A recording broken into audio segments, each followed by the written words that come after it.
So when you said these people were tormented, Yes. with the possessions, I would take it, right? Right. What type of during Can you scoot up a little bit? I'm to sorry. The mic? No, you're good. It's just I want to hear you better. During the night, when she and I were trying to sleep, the children were being tormented, and she wouldn't let me talk about it. Every time we got together, she wouldn't let me mention it. And then finally, the last time we did get together, I said, "Look, I know people who can help them. Please let me pay for it. I'll take you to the lady." And so she did do that. And then the lady, she worked on, I don't remember her name any longer, but she worked on her. She sent her back with a message for me. And she said, "Look, I saw what's there. I don't want to do this. If I have to do it, I'll charge you what he'll charge you. And you, because of the people you attract into your life, should take his class." I took his class, and it changed my life. What type of torment were they experiencing? Oh, screaming. They were terrified during the night. They had night terrors. Night terrors are a pure sign of demonic possession. And there are about 15% of the American population that gets night terrors, by the way.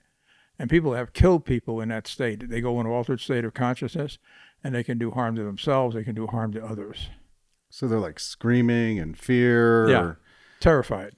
So they're still themselves, though, at that point? No, they're altered. They're altered? They're in an altered state of consciousness. And in that state, they can go walking down the block. They can get in trouble. They can, be harmed or do harm to others. Do they remember anything that they're doing? Not after the fact. No. Not when they come back in the morning and they think everything's okay. Usually it's a nighttime experience. And like I said, 15% of the American population, I don't know about the rest of the world, but the American population at that time has experienced night terrors. But at this point, you're not an exorcist. So you're just, not then. This is new to you at this point. This was new to me. And again, gentleman called it spirit releasement therapy because that's something he created. And maybe that's because he could put his, ownership on it. And in the end, he wrote a massive book about the subject. I used to have it. I no longer have it. And paid $40 for the book. At any rate, it was a very massive tome that he created. He was looking. He always went into looking for information about demonic possessions around the planet, because it is throughout all religions and faiths and everything. It's current, and even to this day and time, there's a lot of people getting possessed. I think that's one of our problems with what's going on in our universe. I think this girl I just found out was murdered about 14 July. They fired like 150 rounds into her house. She got hit 14 times. And, out of nowhere, this guy pulls up in front of her house and they aired it out basically. They're still trying to find that person. But the poor girl, long dead now. I mean, that was on July 14th. I just learned this before I came here, by the way.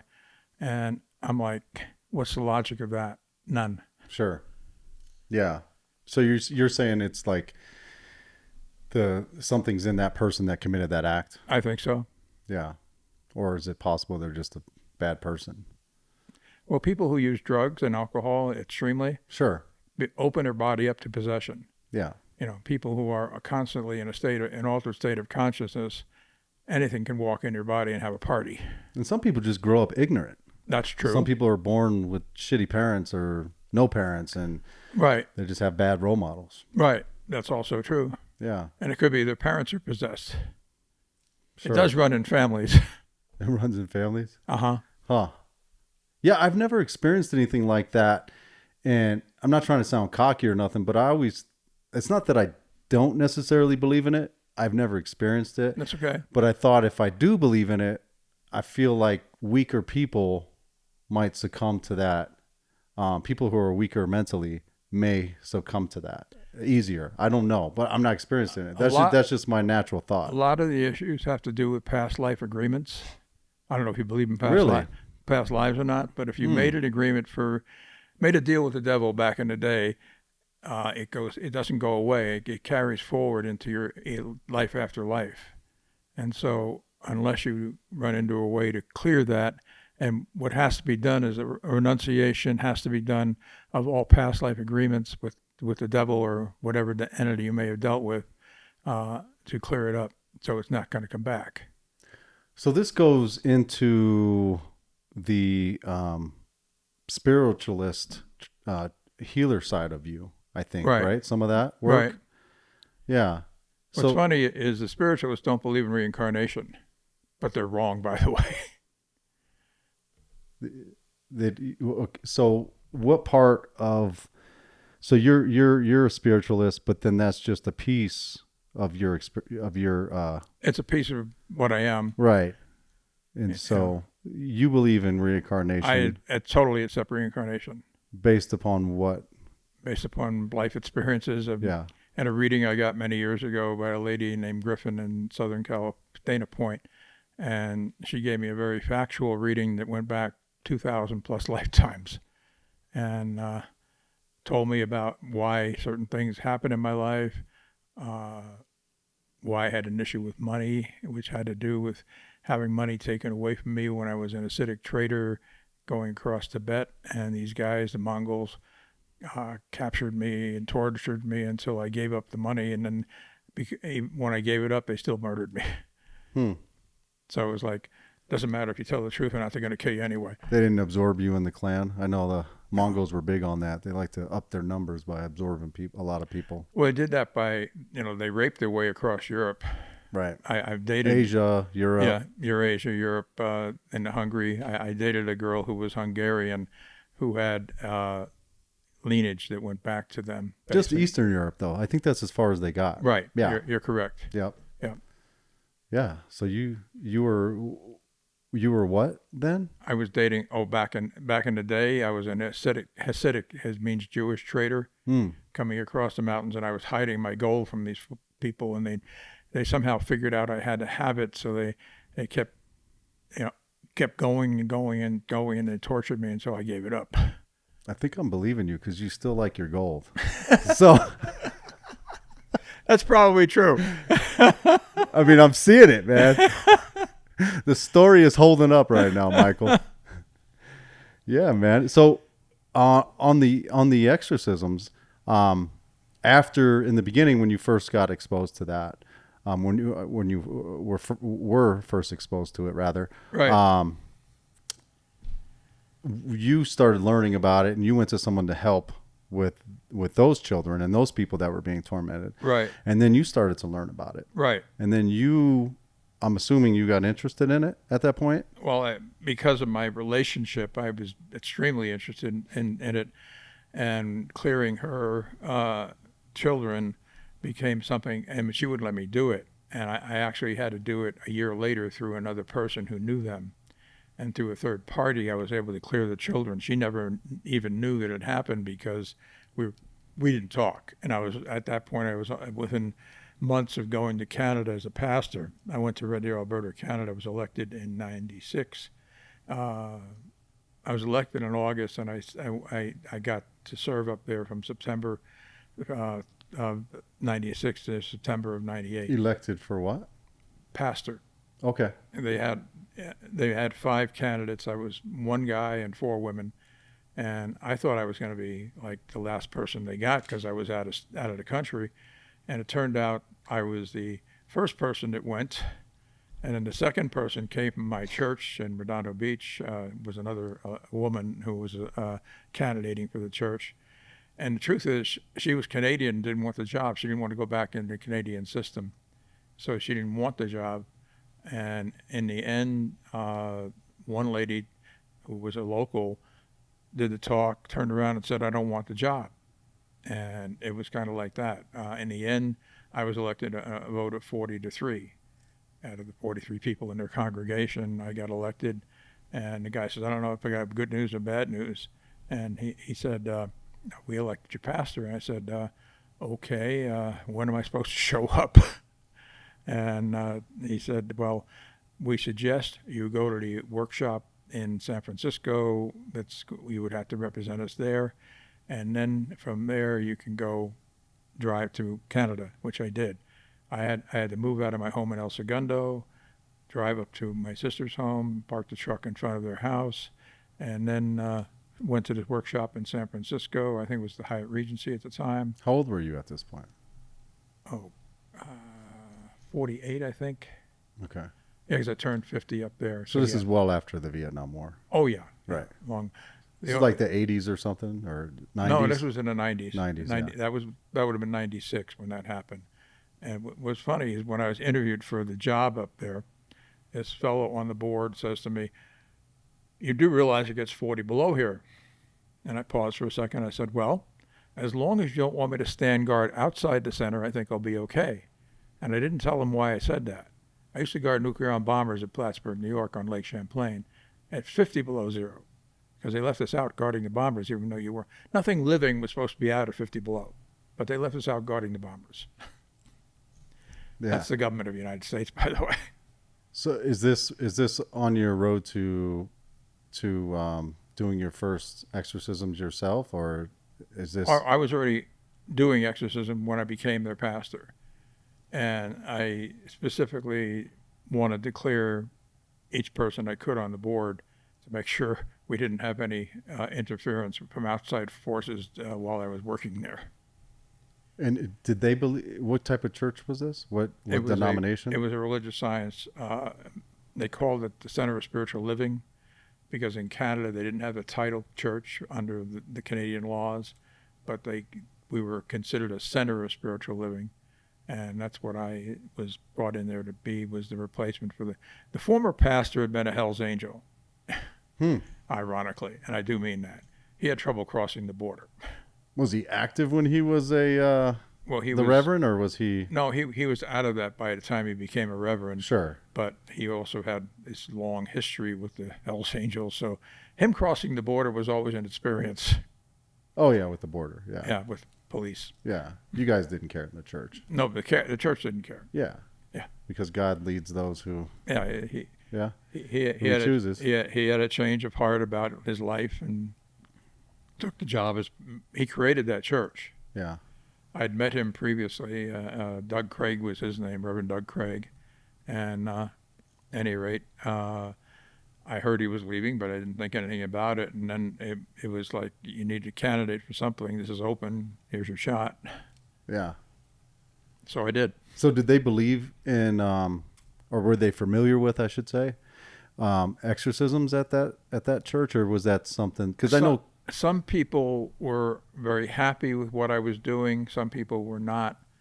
And it was a very strange experience, which I didn't know until later. There were rumors in the community. They decided I was gay because I was moving from Southern California. Oh. I lived in El Segundo, California, by the way. El Segundo is the most conservative town in the state of California. Right, but they think everybody from California. And you were in San Francisco for a while. Well, I was only in San Francisco to visit my niece, my sister and my niece's family now live in San Jose. My sister's now dead, but my niece's family live in San Jose, and so we're on board with everything I do. There's no problem. I visit them whenever I can. Yeah. So, sorry, you were saying. That's okay. I didn't mean to cut you off. I was going to ask you a question, but I'll wait. You can ask the question. Well, I was just, I was curious because I'm sure besides them thinking that you were gay or whatever, did some of the people in the community, because I know in some denominations, some people believe in possessions and some people don't, and of a lot of different religions. Some people do, some people don't.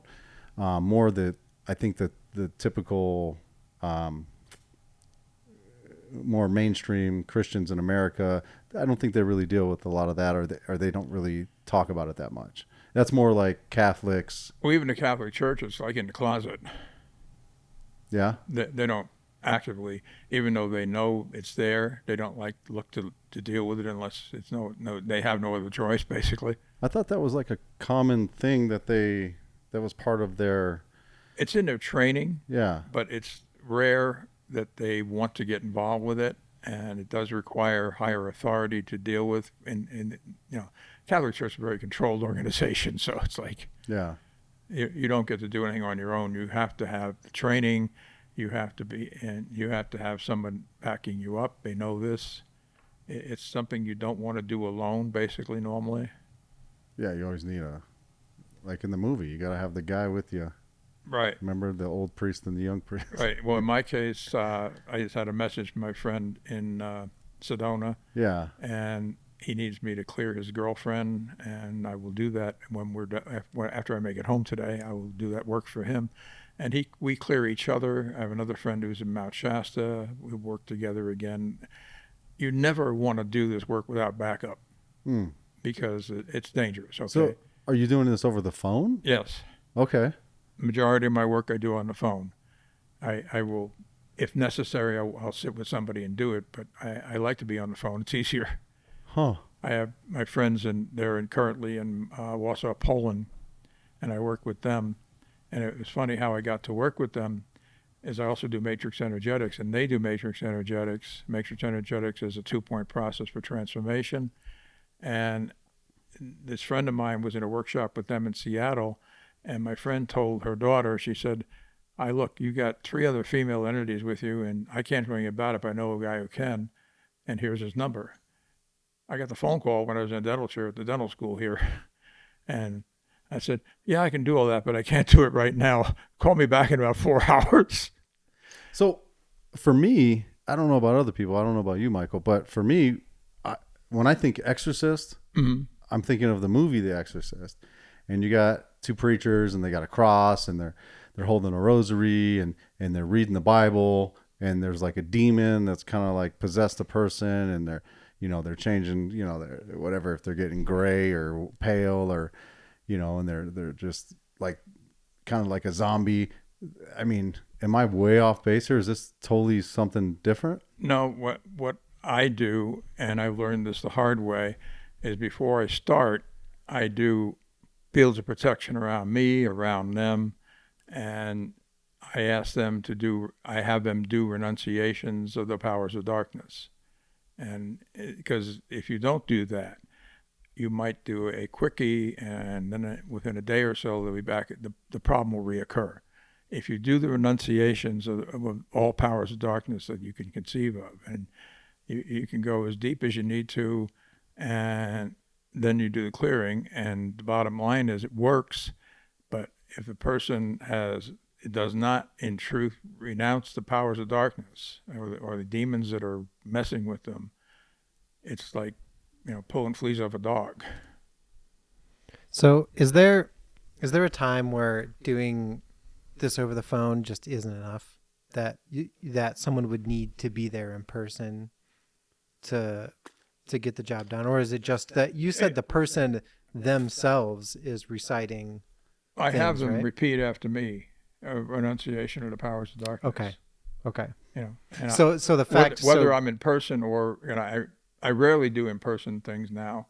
I used to more when I was a pastor. I did them all the time, but now I just usually work on the phone. It's a whole lot easier. So it's not the stereotype of what we see like in the movies, right? It's not like that. No.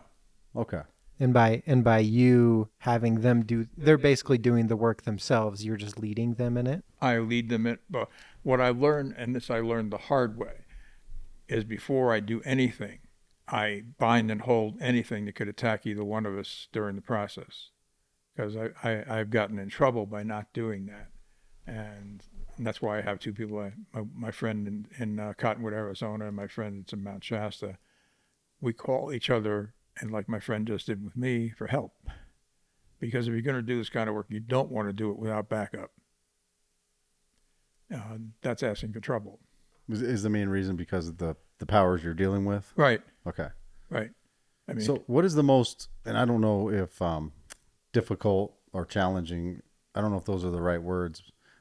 What is, I guess what I want to ask is, and I don't know if I want to use the word scary, but what is the most scariest or difficult exorcism that you've ever done? Happened in the First Spiritual Science Church here in Denver, and I was working in their healing room, and I used to work there every first Thursday of the month. They have healings that go on. I was 35% of their workforce, and I was back there one night, and I was working alone, and then I shut the thing down at 9 o'clock as no one was coming in. And then, like, within 10 minutes of me walking away, this lady goes up. So I got back up and went in with her. And then this other guy came in, and each one was scarier than the first. Each one of these people was dark. And after I worked on the last one, before I left the church, I walked up to the pastor, and I was ready to leave earlier, but I decided to warn her. I said, do not be alone with these people. And that's the first time I've ever done that. Like, what behaviors were they doing that made you concerned? They were dark. They were scary. They all knew each other. They were connected. They knew each other from a bar or something like that. And they all had tattoos all over them, the girl and the guys. And this guy says to me, oh, you were there when this happened, whatever. And he's one I actually called my friend in Mount Shasta at the time to clear him because he was so altered.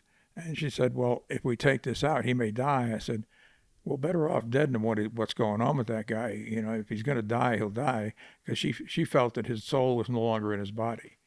And I said, well, if we clear it and he dies, so he died. The body will die. But what's there is not good. So we did that. What was he doing? Like, what type of behaviors, or what was he saying or doing that? Oh, he was very threatening. It was the first time in my life I ever felt fear in doing this work, was when I worked on that man. I haven't felt it since, and I hope I never find that again. So do you see something in these people different than a person? I don't see. I know. The choice. Let me one second. No, you're fine. I was told by someone a long time ago, it was better to know than to see, because seeing is a distraction. If I could see the things I'm working on, I probably wouldn't do it. Okay. So you knew, when you say you knew, like you knew there was another power there? Yeah, that he was not alone. What would you call that? A demon? Evil. Evil? Yeah. Like a spirit? Yeah, pure evil, basically. Okay. And again, his own soul was no longer in that body.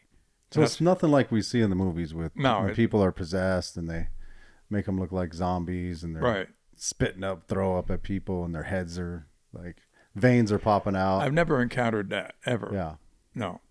Darkness, yes, but not those, call those histrionics from the Hollywood scene or something like that. Mm-hmm. No. But people who do really evil things, like what happened to that girl I just learned about, that's evil. Murdering, firing 150 rounds at a young girl's house and she gets 14 of them in her body and dies. That's just pure evil. Yeah. So you know Natalie Cruz. I think we talked, of her. I know of her. Yeah. And she was actually on our first episode for this podcast, which we were privileged to have her. She's great. She was talking about the yin and the yang, basically, the balance. Yeah. Where you have to have, you prefer good. You want a lot of good in the world, that you would prefer to have that. I mean, that'd be ideal. She said, but that's not the way that the universe, everything balances itself. Like, you have to have the bad and the good. Mm-hmm. So having those bad things are almost like a byproduct of having good things. I don't know. What are your thoughts on that? The world in which we now live is not the country I fought for. What's going on around the country and around the rest of the world is pure evil. You see it all the time now. You've got people shooting, murdering, raping, killing, and it's going on everywhere, not just here. And somehow we pretend that there's nothing wrong. Yeah, pretending there's nothing wrong, I think is a valid conversation. But I think just saying that we have more things now than we did before, I would debate that, because I think we have a lot more technology now with cameras and cell phones, and a lot more technology to record, and a lot more technology to communicate across the planet, like in a second. I think we've always had those things. I mean, throughout human history, we've even been worse, I think, with killing each other and raping and stealing. And I mean, that's just the way we operated. Yeah. Thousands of years ago, that's the way a lot of people were doing that. There was a lot of good people too, but there were also people that were stealing stuff and taking people's land. And it's like the earth has been destroyed 4 different times that I'm aware of. And sometimes this one lady, I was at a workshop in the old center on 58th there, and this lady from Texas said, well, Old Faithful is going to blow up and it'll destroy whatever. And we're going, if that happens, we can kiss our asses. In Colorado, we can kiss our asses goodbye, basically. We're not in the kill zone. We're in the not so good zone. No, but if that actually happened, what she was describing, it would black out the area. Yeah. We'd be gone. Well, you could survive in Denver, but a lot of people who, if they had asthma or what's the other one? My tax guy has it, the emphysema. Yeah. Or like people that had like maybe older people and people that there would be people that would die, but there would be a lot of people that could survive it in Denver. Of course, it would be covered, I think, in feet and feet of ash. Right.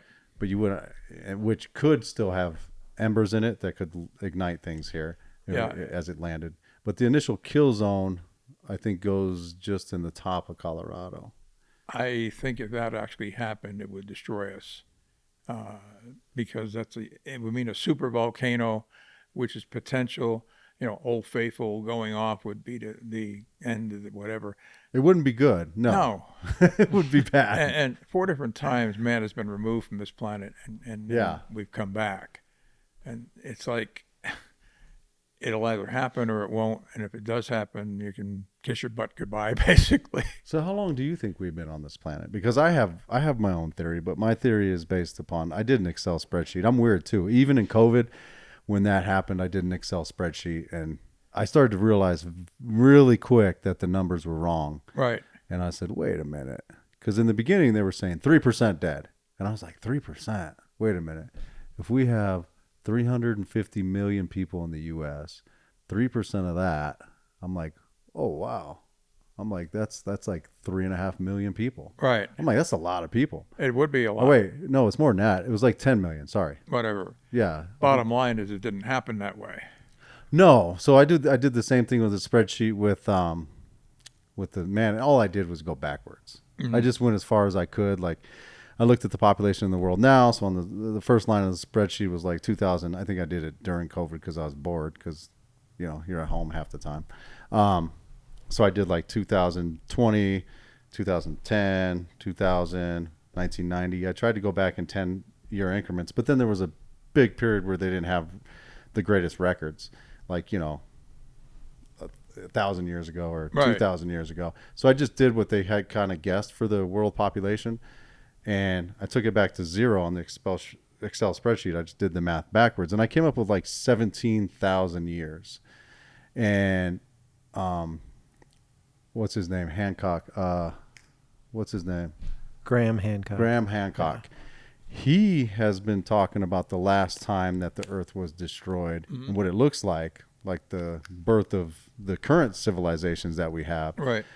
Or the destruction of the previous civilizations, however you want to look at it, was about 17,000 years ago, 17,000 years ago. And I actually did that spreadsheet before I seen Graham Hancock, and I was like, no way. I was like, so, but we could have been here before that, I guess. Right. And then things got destroyed, and then we started some people lived. Some people would have had to have lived, right? Right. Or unless there was more people dropped off or something from a spaceship. But very probably. How long do you think we've been on the planet? That I know of, this planet has been destroyed 4 different times. Man has been removed 4 different times. Removed how? Just what you're describing, cataclysms, fires, floods, earthquakes, whatever it takes. No, I don't mean removed like that, but were there any? There were some humans that survived. You're saying? I'm saying there were survivors. Okay. But the civilizations were devastated and destroyed, like Atlantis and Lemuria and all that. Yeah. All those were ancient civilizations. And, it is what it is, okay? If we get destroyed, we'll come back. And the question is, have we learned anything by our experiences? Have we learned not to do this? Have we learned to treat each other as sacred? That's the key. If all mankind, doesn't matter race involved or sexual preferences or whatever, if we treated everyone as sacred, we wouldn't have the problems we're having at this moment in time. Problem is we don't. Right.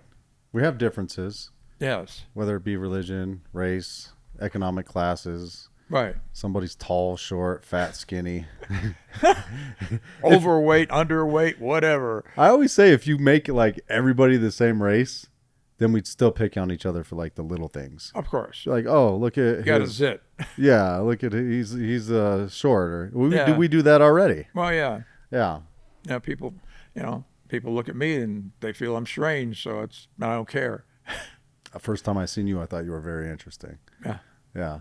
I met him in Costco. Right. Michael. And no surprise there. so when I first seen you, and I mean no disrespect by this. No problem. But I'm with my son. We're in Costco, and I look over and I see all the gold chains, and I tell my son, because my son's like at that time he's 12. They're always trying to be so cool and all that. So I'm like, look at that dude rocking all the chains, bro. And then I seen you with all the chains, and then I was like, just whatever. We kept walking, but then you went in the same aisle as us. Right. And then I seen you were struggling with you were trying to get those cardboard pieces. Right. You were trying to get one out. Right. So I went over there to help you. And then when I walked up, I seen all the rings, and I seen more of what the necklaces actually were. There's a lot of interesting stuff there. And then I seen your military hat. Mm-hmm. And then I seen your gold tooth. And then I said, man, this guy is like. I insisted on the gold tooth when they had to take my tooth. Yeah. I insisted on gold. Why is that? Why not? Okay. It looks good. That's why not? Yeah. The price was the same either way for Okay. me. And I was like, okay, why don't we do this? Yeah. I had and they kept trying to not give me gold. I kept demanding the gold. Nice. That's at the dental school. Nice. So I don't know if you remember, I asked you what you did. I said, what do you do? I mean, I see all this stuff you got going on here. You're a very interesting looking person, at least. And I see the military hat, and you kind of told me a little bit about yourself, and mm-hmm. gave me a quick little rundown. And I was like, man, this interesting guy. I want to stay in touch with you. And here we are. Yeah, man. Yeah. I'm glad we talked. I'm glad we did too. Yeah. So how old were you when you went into the service? I dropped out of college. I was 67, and within a month of dropping out of college, myself, my buddy, who we'd gone through grade school and different schools and high school, and he and I ended up going to our draft physicals together at Fort Hamilton in New York. And in my case, I've been weighed by a doctor the day before I went down there, and I was 240. The guy put down 211 stamped inductee. Can you scoot up to the mic? I'm sorry. No, I just want to hear you good. The guy behind the scale, big fat guy behind the scale, he weighed at least 300 or 400 pounds himself. He put down my weight as 211 pounds. I weighed 240 the day before by a doctor. Because what's the cutoff weight for the military at that point? My height, 220. Okay. So I technically was 20 pounds over the military maximum for my height. I'm 6'2". And so they stamped inductee. So I was visiting my sister in California. I wanted to go in the Navy. She didn't tell me this for like 18 years. The Navy guy wouldn't take me for 6 months. The Air Force recruiter who worked next to the bar she was working, called the Alpine Inn on Hollywood Boulevard, was willing to take me now. So what year was that? 67. 67. Okay. I ran into some guys who were in the Marine Corps and learned that they had been drafted in the Marine Corps in 67. And what happened for them was when they went to the draft center, they said, all of you odd guys step forward. You had sound off, 1, 2, 3, 4. All you odd guys step forward. You guys are now Marines. In 67, we began drafting into the Marine Corps. By 69, we were drafting in all 5 services. That's pretty random. They just have you sound out numbers, and then Right. here you go. This is what you're doing. They needed to fill a quota, so they decided the odd guys were Marines. So much for their commercials where they're like, only the best become Marines or whatever it is. Well, Or you can be what you want to be. I mean, we were drafting in the Coast Guard, and the Coast Guard served in Vietnam as well, and the Gulf and all that. The Coast Guard serves everywhere everybody else does. There's always people there. Yeah. I don't know if you watched the movie Song of Freedom or Oppenheimer. Song of Freedom, that's a newer one, isn't it? They come out simultaneously. Are they And newer, or they've been around? They've been around for couple 3 months now. Oh, okay, yeah. And Sound of But Freedom, fairly new. And Sound of Freedom, which was made on a cheap, basically, Yeah. is kicking ass as far as attendance is concerned. It outdid the Raiders of the Lost Ark and all these other movies. And it's a sad thing, is that's a true story. It's a story about child trafficking going on. Right. I'm familiar with the movie. Right. I haven't seen it yet. Right. Yeah. I went because I wanted to see it and get some understanding of what's going on. It's not good at all. Isn't that crazy? Right. Like I say, like, if you have, like, there's always an uncle that molests a kid. There's always like a sick parent that molests his kid. Right. There's always like some stranger that's looking to kidnap and rape and kill a kid. And that's usually a solo thing in my mind. Yeah. But when you got people that are like grouping up in like a band or like a business, you're like, wait a minute. It's a big business. That's weird to me. Yeah. It's Like, one of them just doesn't come to work one day and just say, you know what? We're all just pieces of shit, and we're just all, and they just start. I mean, they don't flip out. Like, they're just okay with having a business that does that. It's the weirdest thing. Well, to your point earlier, we have all this technology now. You can talk to anybody around the world in an instant. All these people may be, in the past, they didn't have a way to find out or reach out to people who are in the same mindset as them. But now, that's so they can true. instantly reach out to people around the country, covertly on the dark web or whatever. Bunch of sickos coming together. Yeah, and then well, especially now they share porn. They send each other porn, child porn and stuff too, I've heard. Yeah, there's a guy in Colorado. I don't know if you've seen him. He has a really good podcast. It's called the Colorado Ped Patrol. So he does basically he just has online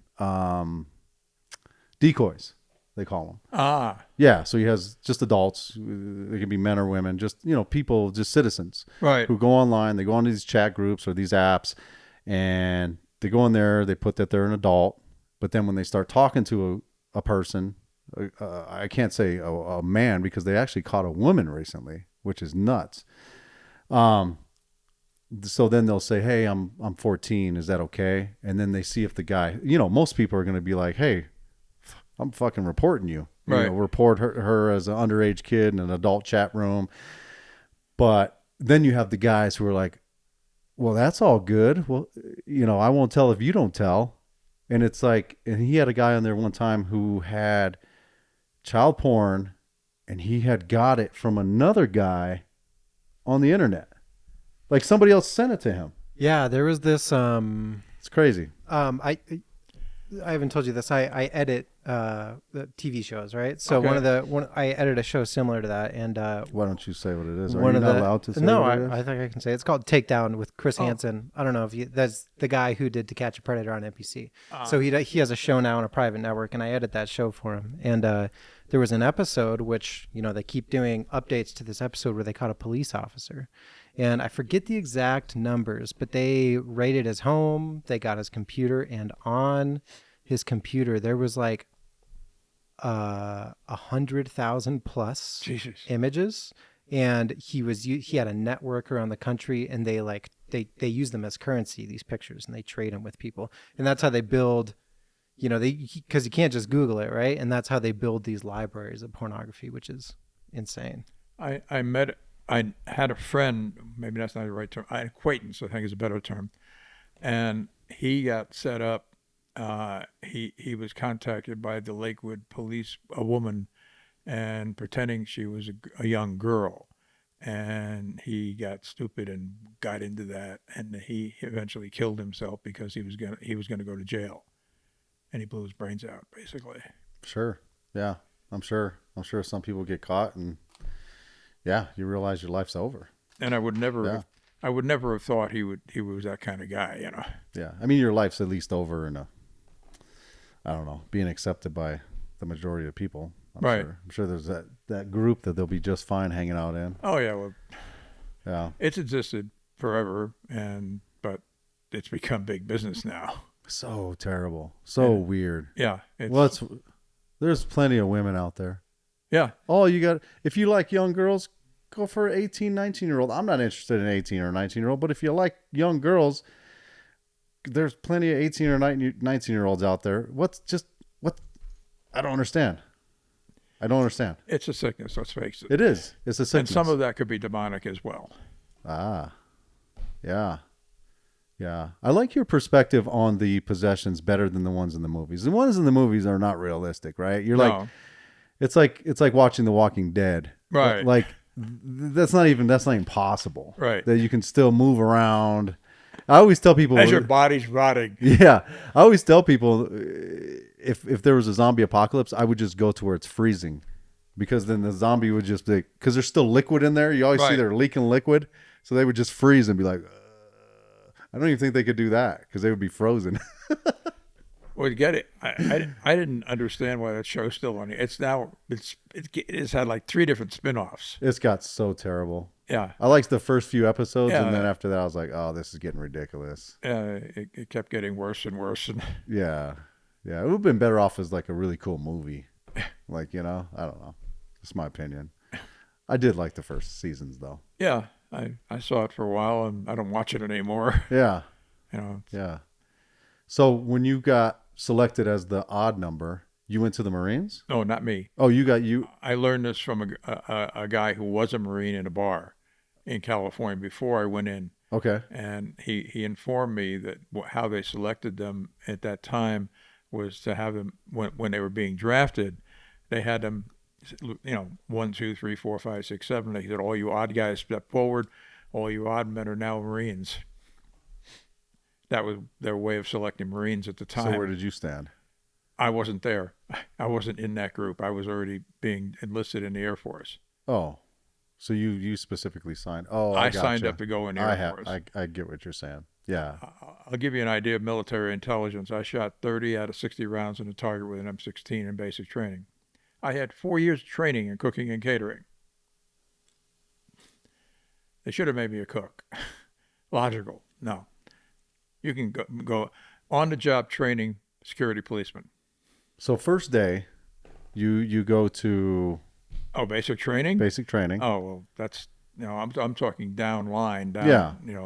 At the end when you're going to get an assignment, and I expected them to decide to make me a cook because of my background. I actually had 4 years, 3 years in high school, 1 year in college training as cooking and catering.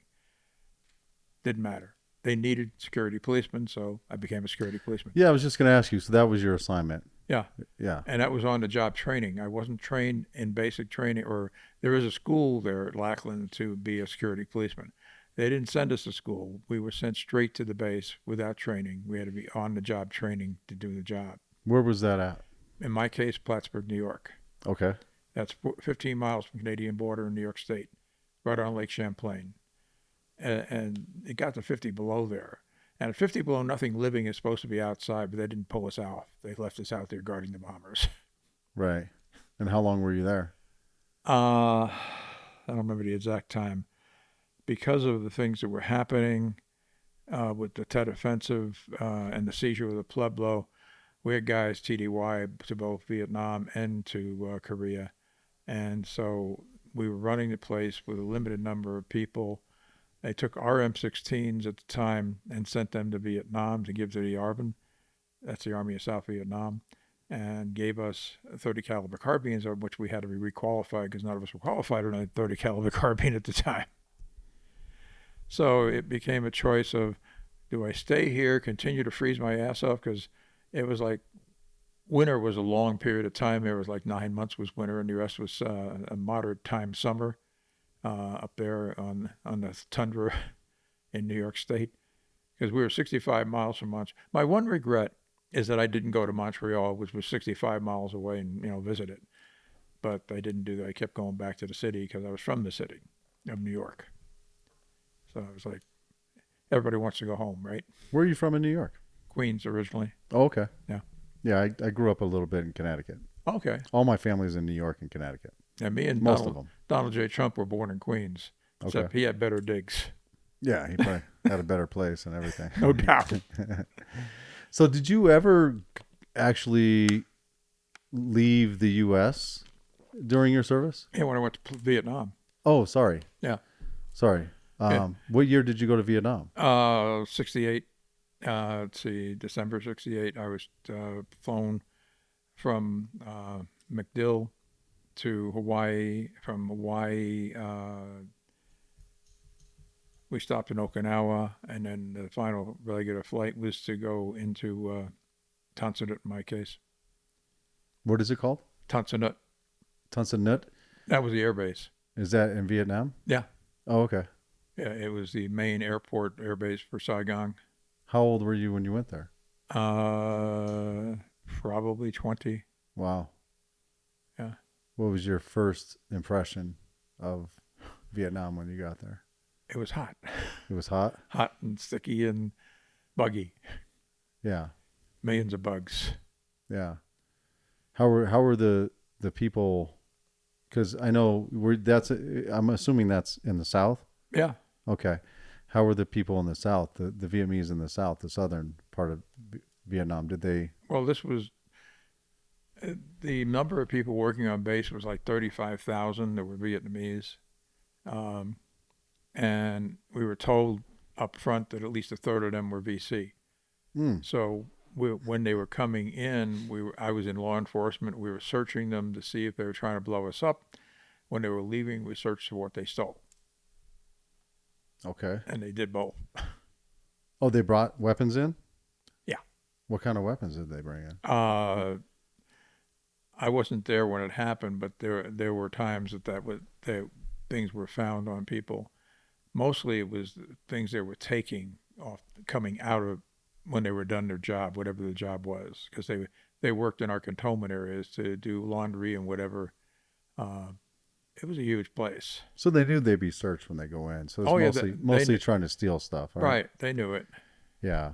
I mean, at that time, they were probably struggling a bit, right? And you guys come with all this fancy stuff and all this new, nice stuff. It was about money, and sex was down. There were whorehouses all next to the base, basically. Yeah. The one of the strangest things I ever seen. You know how you see old clips from Vietnam, Mm-hmm. and you see these soldiers that are like, they got the hair, it's combed up, they, clean shaven. Mm-hmm. I know towards the end of the war, there was a lot of soldiers that had long hair and beards by then. They didn't really care. But like in the beginning, how they were clean cut with the nice haircuts, and they, maybe be smoking a cigarette, and just that image of like that white American soldier. I seen this kid one time look just like that. Looks like he was cut and pasted right out of that time. Mm-hmm. And I was looking at him for some reason. I was like, huh, he was hanging out with a bunch of Asian guys that I knew.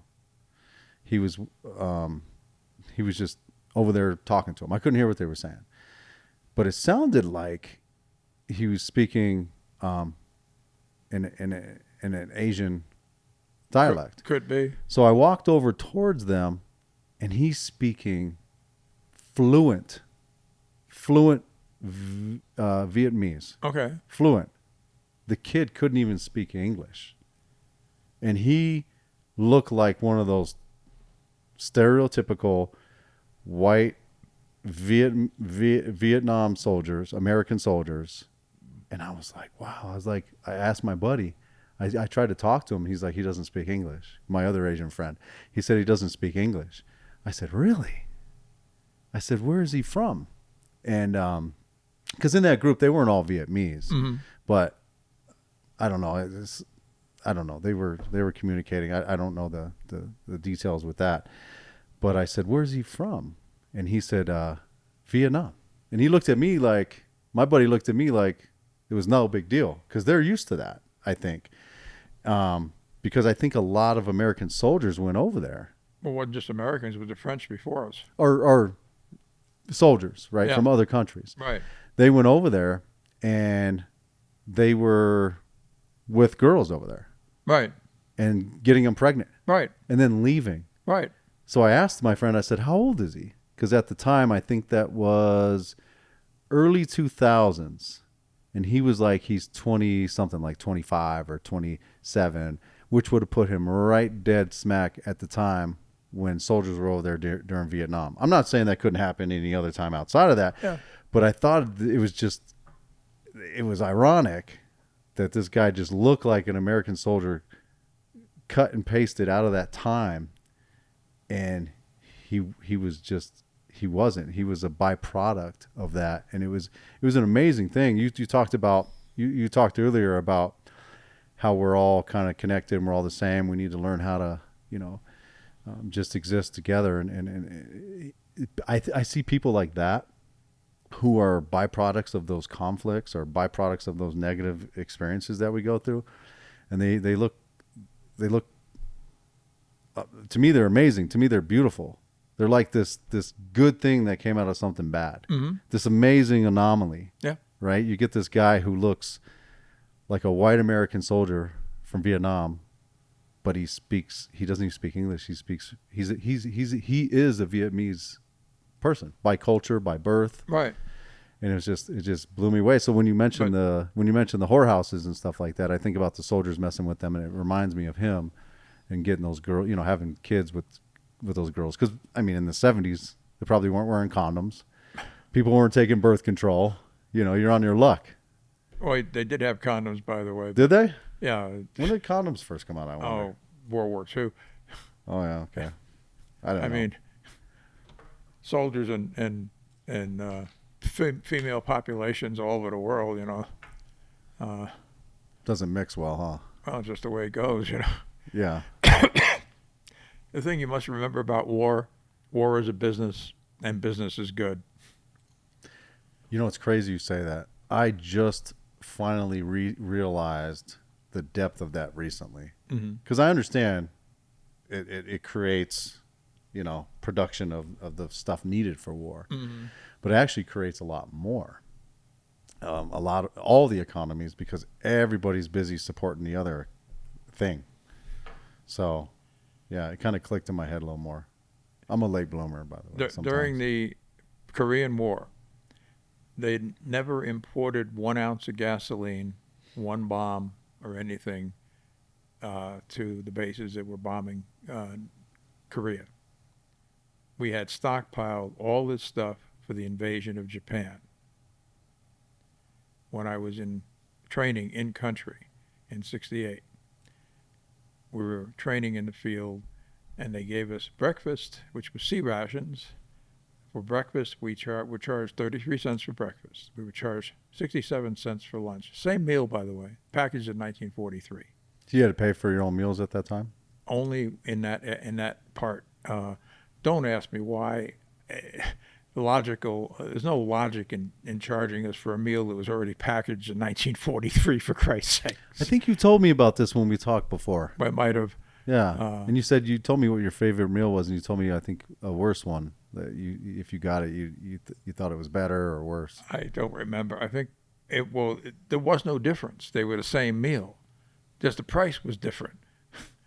And the logic of charging you 33 cents for breakfast and 67 cents for lunch when the stuff was packaged in 43, for Christ's sakes. Oh, and they serve you the same thing for breakfast and lunch? Yeah. But it was a different price? Different price. Huh. It's no logical sense in any That's of weird. that. And fortunately, it only happened when we were in the field. We had a chow hall we would go to and get fed, normally. But it was just one of those strange things of war. McCain was on USS Forrestal, and they delivered bombs to the Forrestal, And the ordnance officer said, "Get this crap off my ship." Because it was stuff that was stockpiled for the invasion of Japan back in 43, 45, whatever. And bottom line is it was unstable. And they've never, ever properly explained the fire on the USS Forrestal where McCain was burned. But that's a long time ago. So you think some of the munitions kind of... They were unstable. Yeah. Yeah. Yeah, it's pretty old. It's like 30 years, right? Something like that. Yeah. Yeah. Yeah. It's like as far as I know, there's still weapons in, what's that town south of here? Pueblo. There's an ordnance facility there that has chemical weapons that are live, armed, and deteriorating. Yeah, that's not good. No. Yeah. It's like back in the 90s, they went back to guys who, they designed these weapons, and we were disarming when the Russians were not really. And it was like, when you built this thing, did you design a way to take it apart? Never dawned on us we wouldn't use them. Yeah, now they have to blow them up somewhere. Well, the Russians were taking theirs apart with sledgehammers. Really? I wouldn't want to be that guy. No, not me. I knew a guy who was working on that project over there a long time ago when I was in the airline business, and he told me about it. He said, "Yeah, we're taking them apart with sledgehammers." Yeah. So in Vietnam, when you were a military, is that the job that you had over there? Yeah. You were military police? Security police. Security police? I was in law enforcement. They didn't call them military police at that time? Originally, we were air policemen, and then McNamara decided to standardize all the codes for military, so we became security policemen. Like there were SPs for the Navy, we became security policemen. They had all these theories about standardizing the military codes, whatever. Because they have MPs now, I think. Oh, they do have MPs, yes. And I think that MPs before Oh, yeah. Vietnam. Yes. Yeah. So that was just that time frame? It was just, those codes that remain the same, security policemen and shore patrol and all that, those things now stay the same. Okay. So you never arrested soldiers? I personally didn't write them up either. I could have written them up and I didn't bother. Yeah.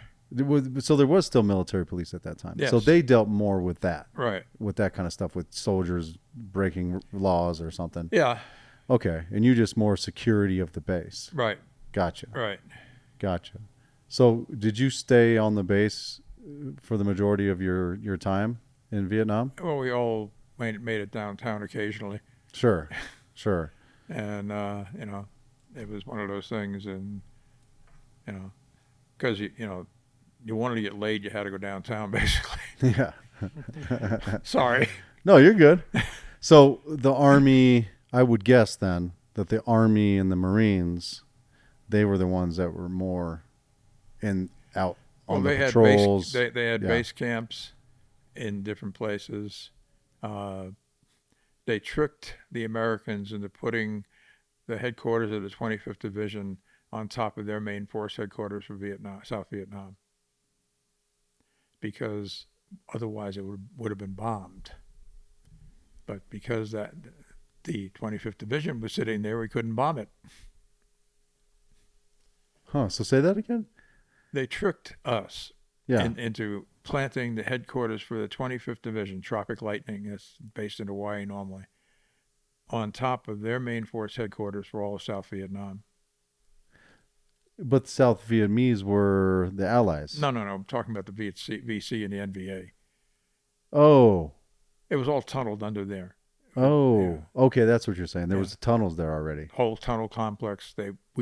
They put our base. They got us to put our base on top of their tunnel complex. So they prepared it. It was already prepared. They've been building that for years. I mean, long before we ever got there. Really? Oh yeah. And you were in that base? No. That was 25 miles from us. Oh. Down Highway 1, I think it was, back in the day, and that was where they just tricked us. The Vietnamese we dealt with, a lot of them were Kong basically, or NVA, supporting the NVA or whatever.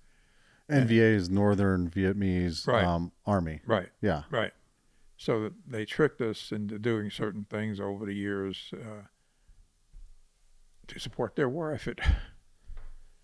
Yeah. What did you and your comrades think when you were down there? I mean, I guess from my experience, I mean, I know a lot of people that were in Vietnam. I mean, I was born from your generation. Mm-hmm. I was born in '76. And, Okay. So a lot of people that I knew, like my dad's friends and people like that, were in Vietnam, and a lot of them, they didn't really speak. It's weird because they didn't really speak so bad about the Vietnamese, in the sense that they spoke more bad about the U.S. government. Mm-hmm. I felt like that war kind of was a swing in our military personnel. Vietnam was a war of choice. We didn't need to do it. We never should have done it. We shouldn't have supported the French either, because we paid for 75% of the French war. Choice by the U.S. government. Yes. Not a lot of people that went. Right. Right. No, I'm talking about the government decision to do that. Right. The U.S. government made a decision in 1945 to support the French staying in Vietnam, contrary to the man who was an OSS captain who had saved Ho Chi Minh's life in northern Vietnam when he was in there, because they sent the OSS in ahead of time to help them fight the Japanese. So he was there. He saved Ho Chi Minh's life. He was down outside Saigon. He was running around with American flags on his Jeep. British commander made him remove the American flags from his Jeep. He had written a paper to Ho Chi Minh before this happened that we should get the hell out of there and take the British and French with us. British commander made him remove the American flags from his Jeep. He ran into a Viet Minh roadblock 25 miles outside Saigon. And being fluent in French, he cursed them in French. So they killed him. Ho Chi Minh wrote a letter of apology to Truman over the man's death. We didn't need to do it. Yeah. Ever. Yeah. It was totally a war of choice. We didn't have to go there. We didn't have to continue to support the French colonization of Vietnam and Southeast Asia or whatever. It wasn't our job. Yeah. But war is a business. Yeah, it's pretty sad. Yeah. A lot of people died. A lot of people lost family members. Right. On both sides. Right. Not just us. We can't be Right. selfish and just say, No, we lost people. they lost millions. We lost 50, 60 some odd thousand, if you get the exact number. But it was totally a war of choice. Yeah. We didn't need to be there. We didn't accomplish anything by to be there, but screwing our people up. Yeah. Yeah, everybody I've known that's ever been in the military are 99% of them great people who get it, people who understand life. They're compassionate, caring people who always wanted to do the right thing, I think, when they got into the service. And most of them that I've met kind of have a sour taste in their mouth, when it comes to the U.S. government. Yeah, well, I've been in therapy with we call them the kids from the sandbox. They call us the old men from the jungle. And we now have something else in common. We all died for nothing. What the Pentagon referred to as a forever war in the Middle East. What do we get? Nothing. Well, I never say it's for nothing. And I'll give you an example. I had a coworker. Actually, two of them, they worked in the same company with me, the husband and the wife. It's I don't want to say their names, but I almost did. Don't. But they lost a child. Mm-hmm. It was born, and I think it lived to be about 6 months old, and then it died, passed away. And I don't remember how, but I knew him. I was close to him. And I knew her very well as well. And I just, basically I had conversations with both of them, and she when I went to talk to her and give her my condolences, she was crying and she said, she says, I don't know why this happened. You know, she was really, really just distraught. It had recently happened when I talked to her. And she says, I don't know why this happened. And the way she said it, it just struck me. And I just told her this. This is what I told her. Because it's the first thing that popped in my mind. I told her, I said, I don't know. I said, but I can tell you. Oh, because she said something. Yeah, she said something along the lines of what you said. I don't know why this happened. It was just like, it was for nothing. And that's what made me think about what I told her next. What I told her was, I don't know why this happened. And you know, it's terrible. But I told her, I can tell you so that you don't think that it's for nothing. I can tell you that I think those of us who are around you, who've seen what you went through, will go home and hug their kids tighter and appreciate what they still have more. Right. And I think when things like that happen, it may be for nothing. It's easy to say it's for nothing, but I think there's always, it helps the rest of humanity. It's sure people die and people sacrifice and people lose. But I think unless you're just not paying attention and you just don't care and you have no sympathy for anything in life or empathy at all, then you wouldn't learn anything from that. But I think even how long's Vietnam, been? It's been 50 years ago. Right. So I think a lot of people have experienced, even now, if you reflect on Vietnam, it can pull on your heartstrings and make you think. It can provoke your thought at least. Mm-hmm. So but I understand what you're saying. I mean, the reasons we did it, there was no good reasons. Right. Right. But I just know for me, and hopefully other people, that when you see something like that, even if you didn't experience it, you should learn from it. I think it helps the overall planet, and just people to learn from those things, if that makes sense. Yeah. I'm sure it doesn't feel like that a lot of times. Just remember, war is a business. Business is good. That's terrible. Look what's going on. Yeah. Ukraine. Yeah, that one's nuts. Yeah. That one's crazy. Right. There's other places on the planet other countries on the planet that have been going through very similar stuff. Right. And nobody pays attention to them. Right. I mean, you look at Yemen. Right. You look at Palestine. Right. You look at places in Africa like Sudan. Chad. Yeah, you look at places all over where there's huge conflicts. Right. And somebody's stepping on somebody else. Mm-hmm. And murdering somebody else and trying to take what somebody else has. Right. But yet when Ukraine happens, we're all over it. And I've talked to people that are minorities, because all those places we just named, they're not white countries. Right. Not one of them. Right. And I've talked to people that are from those countries, and I can tell you how they feel. They feel like people are only helping Ukraine because they're white. I don't know if race has a thing to do with it. That's just how they feel. Yeah. But yeah. But it's triggering this arms buildup. Yeah. I don't think race is the only thing that has to do with it. No. Even if it had nothing to do with it, I think it definitely has to do with strategy and politics. But it's definitely a strategic location for everybody in that region. Yeah. Yeah, for sure.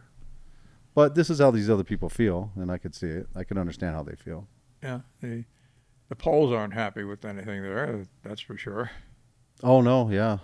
Yeah. Because they're getting all the refugees and, Yeah, they're thrown right into possible war. Right. Yeah. I mean, they're on the edge of joining. Right. Isn't Poland a UN member?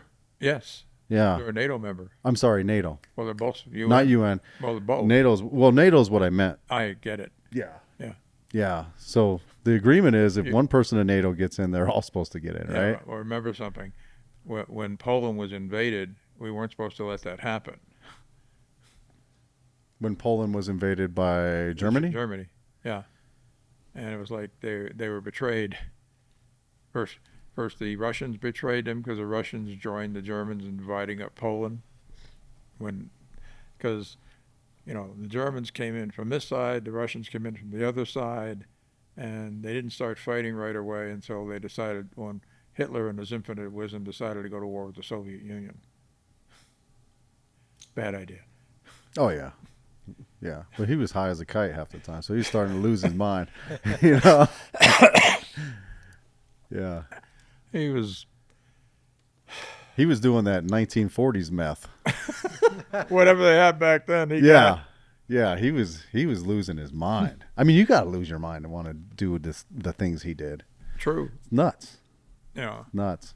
And a man said a long time ago these words: "If you tell a lie loud enough and often enough, it will be believed." Oh yeah. You know who that was? Who's that? Joseph Goebbels, who was Hitler's propaganda minister. His lie was about the Jews. He goes, the Jews this, the Jews that, da da da da. I saw a woman do this at a church in town here. She'd was being elected to take it over, the pastorship of the church. And she was a white woman married to a black guy. I don't really give a shit. But she continually said the words white supremacy in her talks, in her workshops, in her talks from the pulpit. And I left them a note when they installed her. I said, "Vaya con Dios," because I wasn't going back till they got rid of her. And they did get rid of her less than 6 months later because she was destroying their population, basically. It's propaganda can come from any form in many places. Oh yeah. But if you tell it constantly to people start believing shit. Yeah. It's said all the time now, white supremacy is all over the media everywhere. And it's like, are you trying to divide us? We've been trying to unite ourselves. Are you able to get a little closer? I'm sorry. Just so I can hear you better. I moved back. I'm sorry. That's all right. I'll keep pulling you back in. That's okay. What I'm getting at is we were working to get away from racial problems with our country. Mm-hmm. And now, over the last few years in particular, it's become, okay, we'll make the white guy the boogeyman, and then everything will be fine, which isn't true.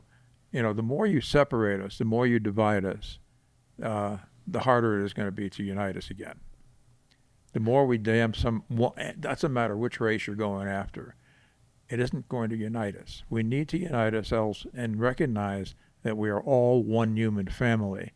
And it doesn't matter what color, race, religion, or whatever you are. It doesn't really matter if you're gay or straight. It doesn't matter. It only matters how you live and learn to live as treating each other as sacred. That's what we need to do. Forget this division going on around who's doing what to whom, what they're doing, what their preferences are sexually or non-sexually or whatever, or what color they are, what religion they are. There's still people going after the Jews, for Christ's sakes. Yeah, it's nuts. So I grew up on the East Coast for a little bit. Uh-huh. And the neighborhood I was in had a lot of blacks and Puerto Ricans. Sure. And, people would say, the black people, whatever, they give you these stereotypes. They put these notes, these Right. thoughts in your head. Right. And sure, I'd have problems with the black kids. I mean, I got jumped a couple times, and I'd have fights with black kids and all that. But a couple of my best friends were Puerto Rican kids that live right next to me on my street. Right. But I would have the most problems with white kids. Mm-hmm. Yeah, I mean, the people who did me the dirtiest in my life were white people. People who I've been jumped by white people. I've been mistreated by family members who are white.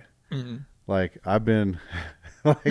most of the abuse to me in my life has been by white people. So wait a minute. If I do the math, you're telling me that these people are different or this, and these people are like this, don't trust these people, or whatever anybody tells you about somebody who's different. Right. We hear this dumb shit all the time.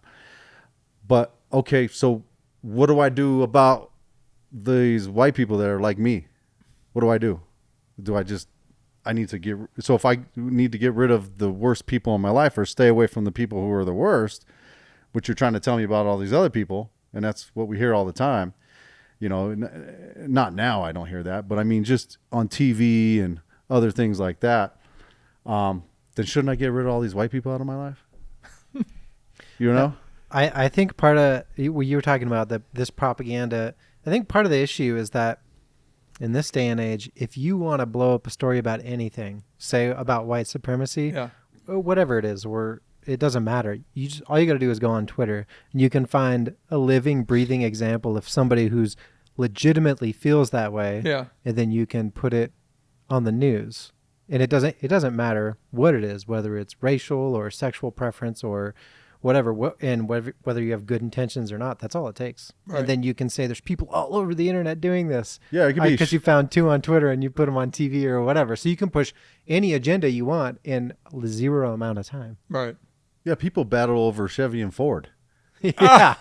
You talk about all the Ford haters in America, and you just pull them up on Twitter and put them on the screen. People won't even be friends because they have like a Ford group, or they have a Toyota group, or they have a Chevy group. Oh God. And I'm like, I don't give a shit. I'm like, what's on sale? I'm trying to find the best deal. And Right. some shit I like. Right. Like, I don't care. I don't. I just traded in my F-150 and bought a Toyota. So I'm like, I didn't care. It was a good deal when I bought the F-150. It was a good deal when I bought the Toyota. Yeah.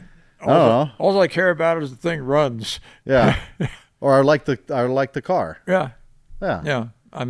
It doesn't concern me color, shape, whatever anymore. You know, I do have a bias against red vehicles because I know red attracts accidents basically. And police. And police too, cars, supposedly. yeah, Yes. they pay greater attention to red vehicles than they do to like gray, like mine or whatever. Yellow and red are the color of cars that gets the most speeding tickets. So what about my solar octane car? I think your bright orange car falls in the red category. But it's a 4Runner, so I putz along. Yeah. It's not as fast as that EcoBoost was. Yeah. At all. But that's near hidden. You know, when you said that, I almost said something and I caught myself. When you said, I think now in the last few years, a lot of, you know, the racial stuff has been brought back up. And I almost asked you, why do you think that is? But I stopped myself. You know why? Why? Because who gives a shit why it is? Why don't we just stop?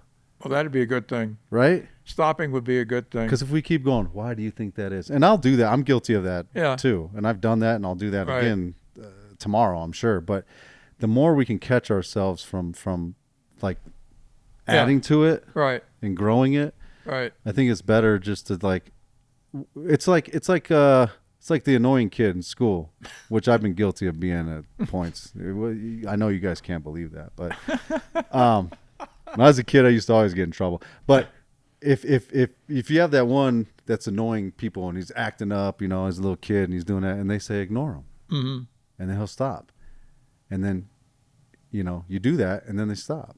So if we just, obviously we can't ignore certain things that has to deal with, certain things have to be addressed or should be addressed. Right. Mostly by our leaders, I think. Those are the best people to address it and get us back on track, because good leaders will do that. Good leaders will say things that get people thinking in a better way, and then say, you know, that offer the path, right? Right. But yeah, I forgot where I was going with that, but I do think people, in my opinion, are starting to get tired of it. You know, and there has been a major decline in mainstream media, and people are going to independent. They're listening to podcasts a lot. They're going to independent media because these people aren't being paid by somebody with an agenda. right. They're just real people talking, and you hear less of this, you know, craziness being pushed in your face all the time. And people are just bombarded left and right. And I think people are starting to get tired, and they are starting to ignore, which is a good thing in my opinion. Yeah, I think you still have people who do podcasts or do the independent media that are still negative forces. Oh yeah. But I do think that people are getting so tired of it that culture swing is happening. They're getting tired of the negative stuff. Right. They're like, enough already. They're like, I just want to just wake up in the morning, brush my teeth, go to work, chill with my family, eat food, and I go to sleep and wake up and do it tomorrow. Like, I just want to live my life. Right. Yeah. Sorry, I've been doing a lot of talking. I wanted to ask you more about your service in Vietnam. So you're on this base. Yes. And you were there pretty much your entire your deployment. You were at this base pretty much the whole time. I was medevaced out, actually. I left after 189 days. I was medevaced back to the United States. And what happened? Why were you medevaced out? that's a long story. I don't want to go into it this time, but I was medevaced out. I stopped in Japan at Yokota, Japan, and then we went from Yokota, Japan, and I had a summer uniform on, and we stopped in Anchorage, Alaska. Cold. Yeah. But you were used to that due to your New York training on the... Not coming out of there. No? Didn't have the right uniform. Oh, yeah. Plus, it was like 100 degrees over there. Yeah, right. It was 90 degrees. Humid. Humidity was the same way. And you went from that and talk about body shock into going to Anchorage, Alaska. We were only there about an hour on the ground. They fed us, and we got back on the airplane and ended up in Scott Air Force Base, Illinois for a night. And then from there to Dayton, Ohio to Wright-Patterson. So how come you don't want to talk about what happened? Personal reason. Just ended up going to Wright-Patterson, spent 6 months in a psych ward there, or 5 months there, I should say, and then was released had an honorable discharge, and that ended my military service. That was fine with me at the time. It was like, okay, I'm done. I don't need to be here anymore. Yeah. Yeah. Yeah. Yeah, there's I've actually met a few people from Vietnam for some reason or another. They do not like to talk past a certain point. Right. Yeah. I agree. Yeah. So I tried to explain to somebody I know, because she said, well, you weren't in combat. I was in country. We were bombing 30 miles away every night. 52 bombers were raiding sites 30 miles from the base. Your human mind does not comprehend the difference between a friendly bomb and an unfriendly bomb. A bomb is a bomb is a bomb. oh, and just knowing what's going on over there. The noise in the middle of the night affects you. You know, Sure. it wasn't. There was no safety in being in that country at all for us. So it's like, it still impacts us regardless of whether you say, oh, that's friendly fire. Well, it may be friendly fire, but doesn't mean you're not going to have a mental reaction to it. Yeah. You know. Yeah, the potential danger is always there. Yeah, well, the mind doesn't get, the human mind doesn't really get you can say it's friendly fire, but it doesn't, the body still has a physical response to the noise, basically. Yeah. And Yeah, fight or flight kicks in no Right. matter what. well, exactly. Yeah. The theory that we can say, oh, that's friendly fire. Well, friendly fire is still fire, and your body's still going to react because you're hearing the noise. I hate the 4th of July. Yeah. Because people in my neighborhood, every place I've lived in Colorado, people like to blow shit up. Yeah, my buddy Josh, who was in Iraq, when he drives down the street, Mm-hmm. if he sees a box on the side of the road, Oh, yeah. or like something, it could be a pile of rags, it could be trash, he gets a little weirded out by it. He's actually, his convoys have been hit by IEDs. Right. He told me a story one time about one of the Hummers got hit in his convoy, Right. and he said there was a female in there. And the reason I say it is put this into context, right? You think people that die in war, you prefer that to be men, not Right. women, right? Men, ideally, you want the men to fight the wars. Nothing against women. I'm just saying. No, it just rubs me the wrong way to see women get put in that situation. My friend's daughter served in Afghanistan, and she was driving over there, and they could only drive at a certain speed. They couldn't. Because of the roadside bombs, they had to be careful anywhere they drove. When she came back here driving just out of the airport, we freaked her out. Because it's faster than that? Well, yeah, because a lot going on. A lot going on, and right. It's like you were not you spent a year or something over there not feeling safe, and you go back into our environment where it's not exactly safe either, but it's not the same thing. Yeah. There are no roadside bombs here, thank you God, but your mind has to. It takes a while to reassociate being back in a normal world versus being over there. When I was first out of the hospital, and I was back in New York City, and I saw a helicopter going over the East River with a bright light on. I'm going.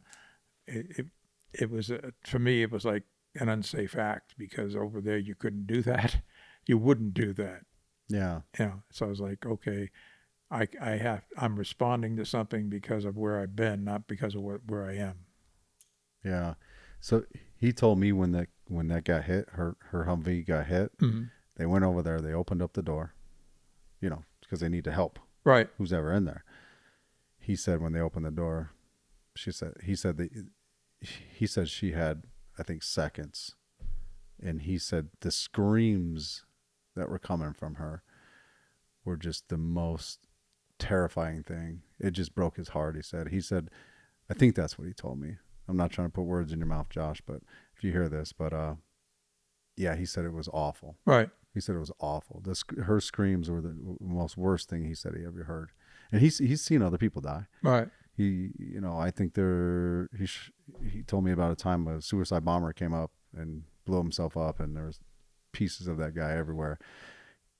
That one didn't bother him, because I don't think it bothered him, definitely not as much as the woman passing away in that way. Right. So, but I mean, in my mind, I think of, with what you're saying, it makes me think of, and what I've heard from other people, it makes me think of almost being in a tiger cage, mm-hmm. At the zoo. Yeah.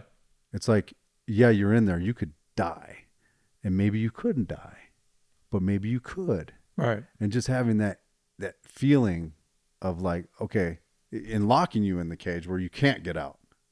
And just backing you against the wall, where it's like, man, I don't know. That back to the psychology of it.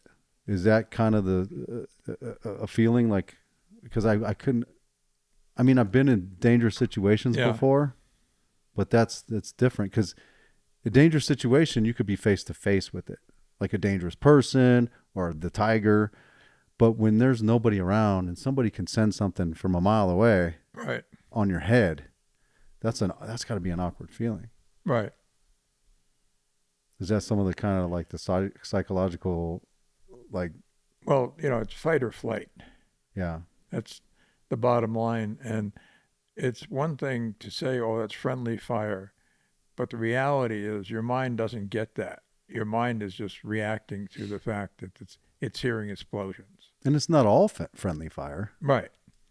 There's two people fighting. Right. Right. Two groups. Right. Yeah. So bottom line is, it's just part of the, we need to learn better. Yeah. To not fight wars. Yeah. But as I said earlier, war is a business, and business is good. That's awful. That's an awful, and you're right. That is, a lot of people say that. Do you think a lot of the things that you experienced at that point and kind of the stuff you went through kind of made you want to get into being more spiritual and helping other people, and things like that you did after that and that you're doing now? Yeah. Seriously, it was long process. Was not instantaneous. I went to a workshop, met a lady in a bar, and ended up attending a workshop in San Diego with her when I lived in El Segundo. And she got me into this New Age workshop. And there were certain things that were going on there that it was like remembering stuff. It was like, okay, I agree with you. And one guy was a scientist, and he says, when I work with the crystal, I get down on my hands and knees and pray, because he said it was through the power of the crystal that Atlantis was destroyed. And I knew two things, because my body went on fire when he said it. I said, okay, he's telling the truth, and I was there. Past life memory came into my body of having died in that event, the catastrophic event that took out Atlantis. And I'm like, okay, I know I was there, and I know he's telling the truth. Huh. You just had that epiphany? Epiphany right then and there, right in that moment in time in San Diego. And I was like, okay, I know something I didn't know. So with the type of work you do, you seem like, ever since I've met you, you've seemed like a really mellow, even keeled guy, kind of just a nice person, respectful of others. You don't ever have like any animosity or anger that ever comes up from your past? No, not that. Nightmares occasionally from the war. Beyond that, I just try to cope with the day-to-day situation we're in now. Sure.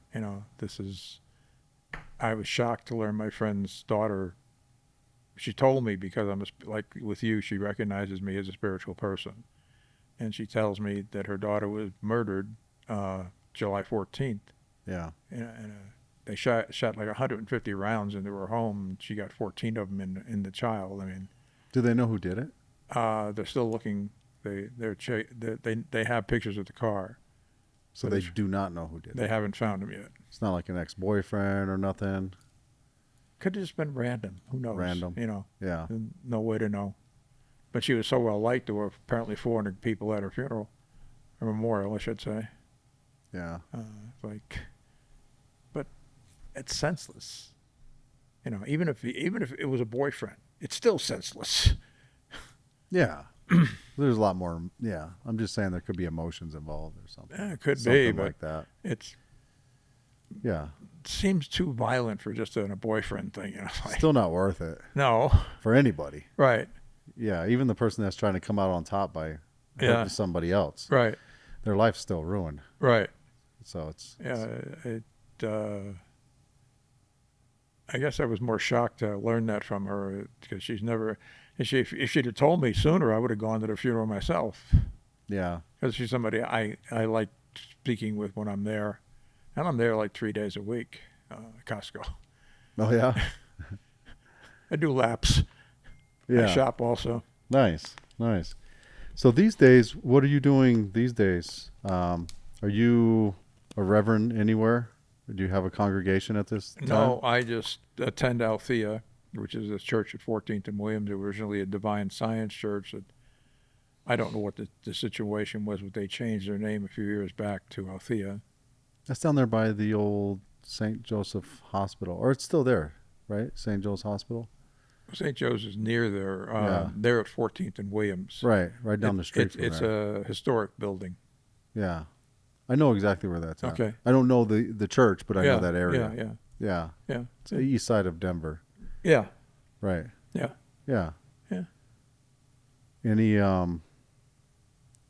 do you have like so with the tell me about the transformational healer stuff that you do, because we haven't discussed that, I don't think, at all. Well, when I do work on people, the goal is to transform them from wherever they are to something better. Not necessarily people that are possessed either. Well, no. If somebody's coming to me for help or some kind of guidance, I'll do what I can to assist them to change them into a better outcome, basically. What do you use to do that? Are there any there's techniques or anything that you use? Case by case basis. Everybody's unique. Everybody's individual. So there are no hard set rules, or you have to do something one way or another. It's like anything I do, I have to be open to change because everybody's unique and everybody's different. Everybody has different issues, physical, mental, emotional, or spiritual. There's always something going on with somebody somewhere. Yeah. Yeah. Well, Michael, Had a pleasure. Yeah, man. I appreciate you sitting down with us. I'm fortunate to have you. I think you're a very interesting person. Thank you. And I'm glad to have met you. And I really appreciate you coming on the podcast. And thank you so much. Enjoyed it. All right, man. God bless. Yes, sir. God bless.